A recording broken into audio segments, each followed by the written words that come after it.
تیرا نام خواجہ معین الدین، تیرا نام خواجہ معین الدین، تو رسول پاک کی آل ہے۔ بسم اللہ الرحمن الرحیم، الصلاۃ والسلام علیکہ یا سیدی یا رحمت للعالمین اغثنی۔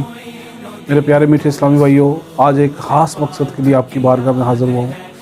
الحمدللہ جس طرح ہم کو پھل خریدتے ہیں، جس طرح ہم کو میوہ جات خریدتے ہیں، جس طرح کوئی سبزی خریدتے ہیں اور اس میں سے کچھ ایسا حصہ نکال کر کے اس کو ضائع کر دیتے ہیں کہ جس کا ہمیں افسوس تک نہیں ہوتا، تو آج کیوں نہ ہم یہ بات بھی سمجھ جائیں کہ ہمارے اصل مال میں سے جب زکوٰۃ نکال دی جائے تو وہ مال پاک ہو جاتا ہے، اور جیسے وہ سبزی کھانے کے قابل ہو جاتی ہے چھلکا اتارنے سے، جیسے وہ پھل چھلکا اتار دینے سے کھانے کے قابل ہو جاتا ہے، اور بلا شبہ یقیناً اس پر ہمیں افسوس بھی ہوتا ہے۔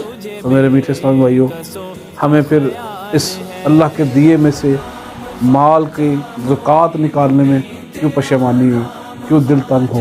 تو آئیے آج ہم عہد کرتے ہیں۔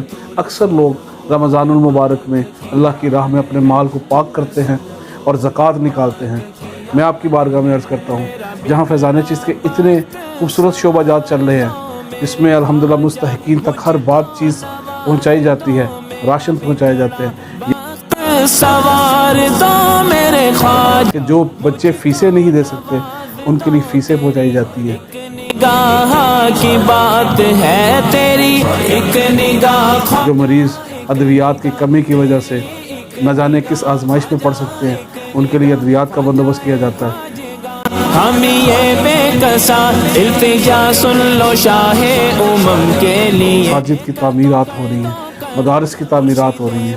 کرم کر دو کرم، مرشد محترم تم کو بھیجا گیا ہے کرم کے لیے۔ اور الحمدللہ سکول بھی الحمدللہ فیضان چیز کا ایک حصہ بننے جا رہا ہے۔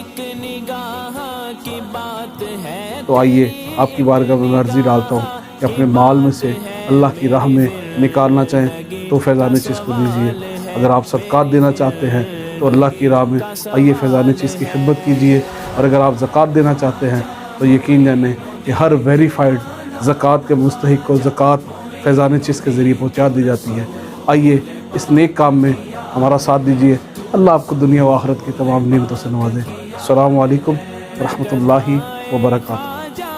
چشت ہوں مجھے اس گدائی پہ ناز ہے، میں گدائے خواجہ چشت ہوں۔